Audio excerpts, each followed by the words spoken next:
Reklama qilingan narsalar hayotda ham shunaqa chiqadimi? Videoni boshlashimdan oldin like bosib qo'ying. Misol uchun, pizza reklamalarida yanada ishtahali ko'rinish uchun klaydan foydalanishar ekan. Kofe ko'pigi bilan chiqish uchun unga oldin yuvish vositasini so'qib qo'yishar ekan. Hozirgi paytda Instagramda ko'p reklamalar ko'ramiz. Ulardan qaysi biri haqiqiyligini ajratish qiyin. Misol uchun, ko'pchilik Honor X9D smartfonini baquvvatligini ko'rsatib reklama qilishyapti. Biz buni hayotda tekshirib ko'ramiz.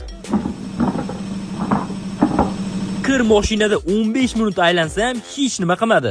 Smartfonning ustiga 100 kiloli odamni chiqarib ko'rsak ham hech nima qilmadi. 2,5 metr balandlikdan tashlab ham ko'rdik, baribir hech nima qilmadi. Smartfonni suvda 1,5 metr chuqurlikda ishlatsam ham ba'zi bir smartfonlardan ko'ra yaxshiroq chidab berdi. Smartfonni hattoki mo'yka qilib ko'rdim.